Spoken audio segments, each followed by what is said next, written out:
1 year ago, I undertook the project of building my dream Supermoto.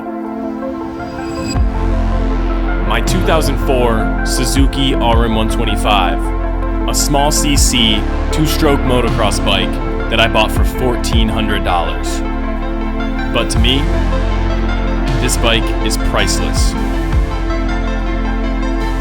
You see, there's only one problem. I spent all last summer building this bike, and by the time I was done, the riding season was basically over. I got to ride it a couple times and feel it out, but by the time I got used to it, it was time to put it away for winter. But now, spring is back. Like every rider's off season, I spent the winter building in the garage and working on my projects. But somehow still at the shop, we have a scrapyard full of non-running vehicles and a garage full of bikes that aren't ready for the summer. So that's what we're doing today. I want to get the RM125 ready for this year's riding season. So this is my moped, but this is my Suzuki RM125. It's my 125cc two-stroke Supermoto that I completely built last year.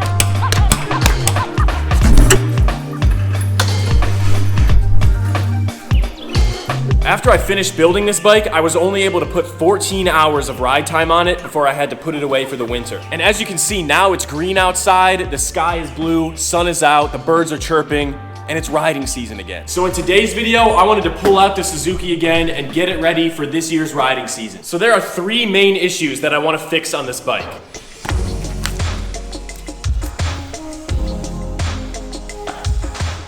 This is a straight up motocross bike, so as you can imagine, the gearing is way too short. It's designed for a track, off-road. On the road, you want longer gearing, so that needs to be addressed. The next issue is the subframe. Ever since I crashed this bike a couple years ago, the subframe has been slightly bent, and I've really started to notice that while I'm riding it, so I need to get that straightened out. And the last issue is the front brake. So I have an oversized MotoMaster flame rotor on here and a 4-piston MotoMaster Supermoto caliper paired with Core Moto stainless steel brake lines. So this part of the braking system is solid. But up top, I'm still running the stock Nissan BrakeMaster cylinder. And being that this was designed for stock brakes in 2004, it does not move enough fluid to work well with this setup. So with all that being said, I got my work cut out for me. So let's get it done.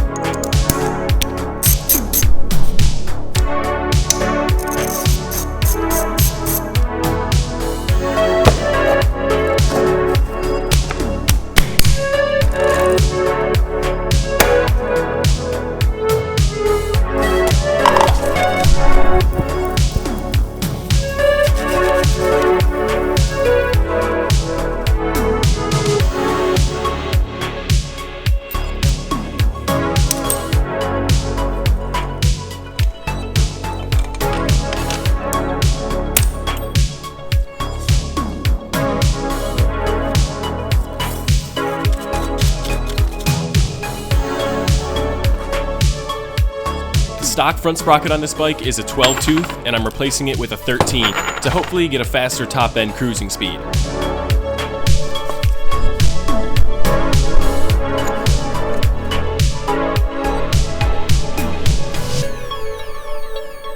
With the new front sprocket installed, all I had to do now was reinstall the chain and hope that this gearing would be a lot better for the street.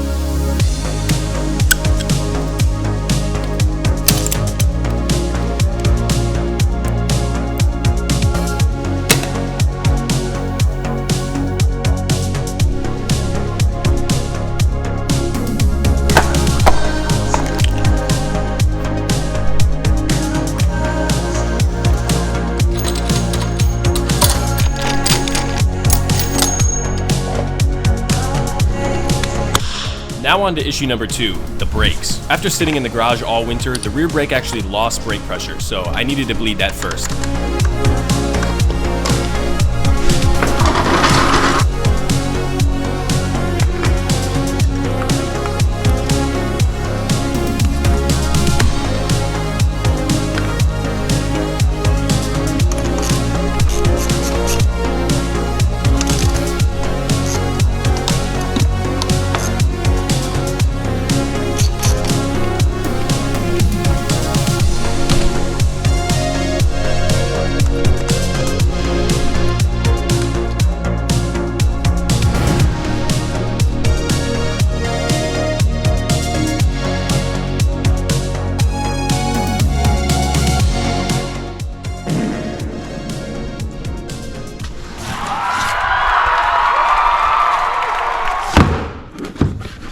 So this is a Magura HC1, and basically it's a way upgraded version of a stock master cylinder. So this is a 12mm master cylinder. I don't know the exact size of the stock one, but all I know is that this moves a lot more fluid than this does, which basically will be able to pair way better with our big caliper and our big rotor. So I'm hoping that once I throw this thing on here and get it all bled, I'll be able to do stoppies with one finger, and the brake feel will just be so much better in the front.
Alright guys, so last night I got the HC1 all installed on the bike and got it bled and everything. Right away I was a little bit sad about the performance of this thing because it's still really squishy, but I realized with these radial master cylinders, you don't only have to bleed them down at the caliper, there's also a bleed on the master cylinder itself that you need to make sure you bleed and get the air out of this system to fully unlock the potential of the master cylinder. So I'm gonna go ahead and bleed it up top here, and then we're gonna see how it works.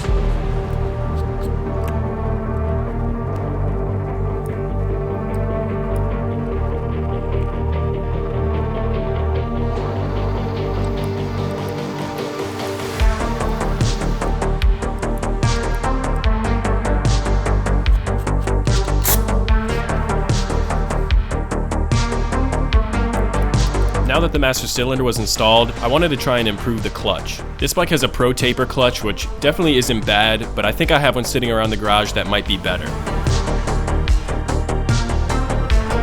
So it turns out that my YZ450 has a gold RSC clutch, which I think will fit the RM perfectly.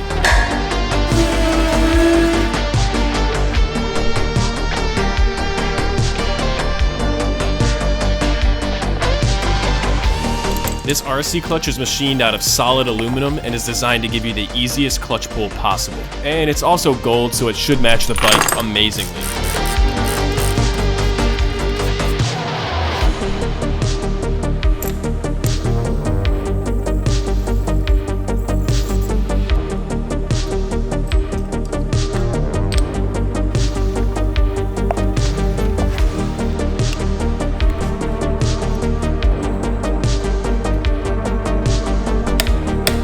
Now the last thing to do is strip the bike down so I can work on straightening the subframe.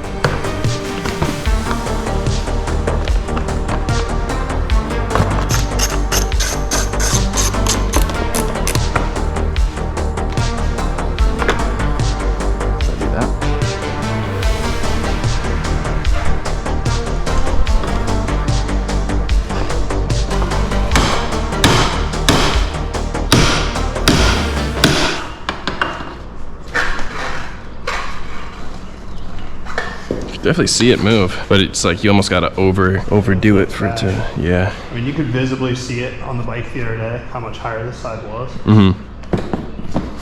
But the seat before was definitely like tweaked. Yeah, it looks a little better. So hard to tell. So after lightly persuading the subframe back straight, it was time to put the bike back together and take it out for its first test ride.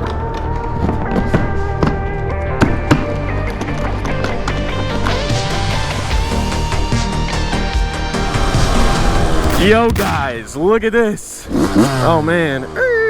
The RM125 at the lot. Let's go. Check this thing out, man. It's running really nice right now. Gosh, that gold gas cap with the new gold RSC lever looks so nice. Just to go over what we did in this video, we changed the gearing, so we went up 1 tooth in the front. So instead of a stock 12, it's a 13 tooth in the front there, which is gonna make our gears a little bit longer, a little bit higher top speed, might hurt acceleration a little bit, but I'm not too worried about it for now. The next thing we did was we fixed our front brake by installing this Magura HC1 12mm front master cylinder. And let me turn this thing off. You're gonna see in this lot test, this makes a huge difference in just the ability to stoppie this thing. So much grip, so much stopping power in the front. It's gonna be so sick to start learning stoppies on this thing. And the last thing that we did, hopefully I don't drop the bike, we tried to straighten out this subframe as much as we could, because before it was kind of like coming up this way and it was really like not super noticeable, but we did what we could to straighten it out and hopefully get the bike more centered over the rear tire for when I'm doing wheelies. Woo, that clutch is amazing. All this kind of stuff is small, minor changes that I think are really important to the feel of a bike overall. Everything that you touch, everything that you engage with on a bike, the rear brake, the front brake, the clutch, the throttle, all of that, in my opinion, needs to be real snappy and real tight to make a bike feel good. And this thing definitely does. Let's try a little stoppie here. Clutch in.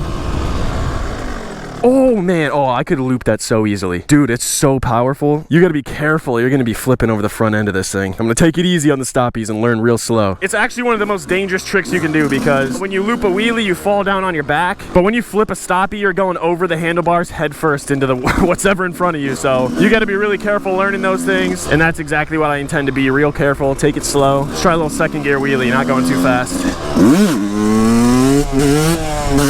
All right, all right, all right. Chasing it out. I think one thing that the gearing is not going to be nice for is wheelies. Woo! Dude, I'm going to be such a worm on this thing. Every time I get on this bike, it's been like a couple months since I rode it last, and I just worm out, dude.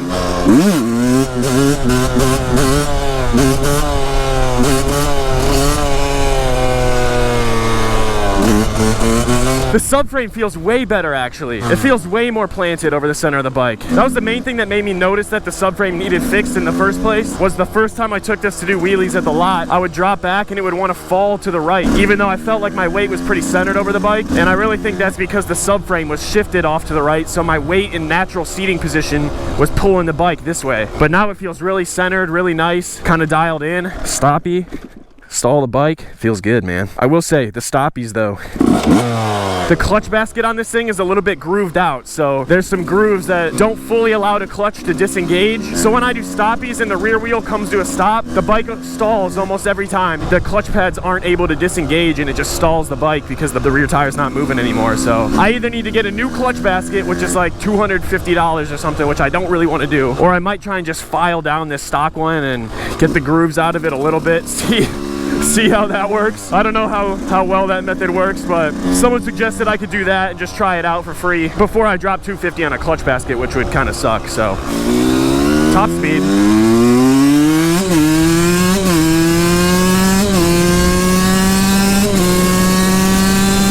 Woo-hoo-hoo! Knocked my helmet off, bro. Oh my gosh. Dude, with this gearing, it gets up there. Oh my, I feel like I'm hitting 70 maybe. Should GPS that on the street. It's rowdy.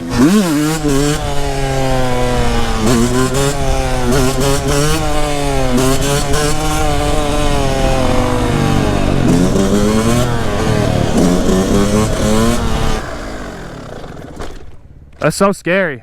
I just got a new master cylinder, so I'm just starting to learn it.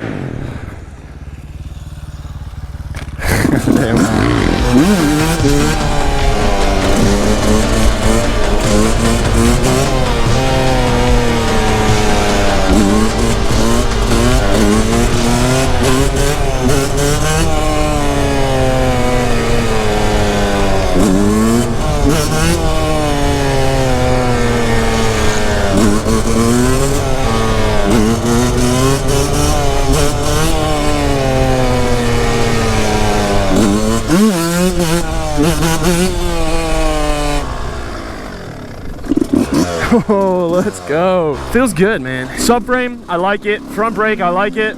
Let's go test this gearing in the street and see how it feels. Yo, boy. Look at this, we're on the street. The reason why I wanted longer gearing in the first place was just to do rides like this where you just get out in the city and you're kind of cruising more on the street. This thing is street legal, believe it or not. So really having a little bit longer gearing just to be able to cruise 35, 40, 45, even 50 miles an hour and not make this 125 two-stroke one a completely grenade. It's definitely not what this bike is designed to do. So the longer gearing for sure helps, but I can definitely tell going up hills and stuff like that, unless you're in the power band, it's really lugging the bike and it doesn't have much low-end power. So I wouldn't say it's the best setup, but for going on the street and getting up the speed and cruising higher speeds, it's way nicer to the bike. You're not just cruising at 12,000 RPM, you know, maxing this thing out. Personally, I think it's a pretty happy medium setup. As you saw, I was just at the lot right before this. I had no issue wheeling it, pulling it up at first, second gear, third gear even, and it still has plenty of power, you know, to do what you would want a stunt bike to do. For now, this thing's a cruiser. It does what it does, you know, I like it.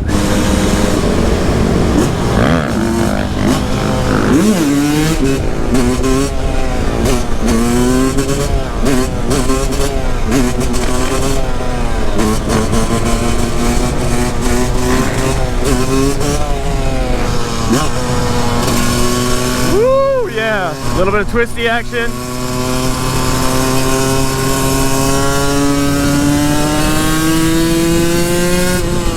Where the Supermoto shines and where I don't.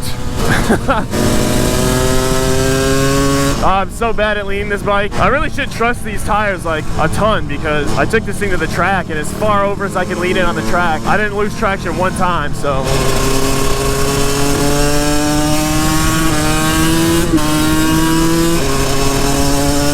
Oh, this is beautiful.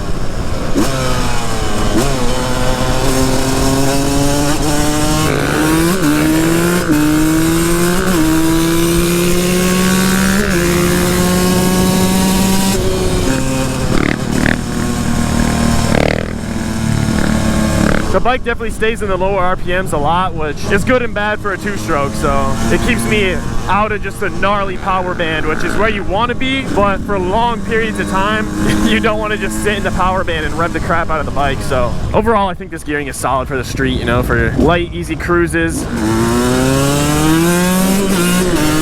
I'm not too worried about it. It's mainly a stunt bike. It's not going to see as much time on the street as it used to, but hey man, the RM125, it's back. It's honestly better than ever. Man, I can't ask for anything else. I can't ask. For now, guys, I'm going to enjoy this cruise. Have a good night, and I hope you do too. Peace.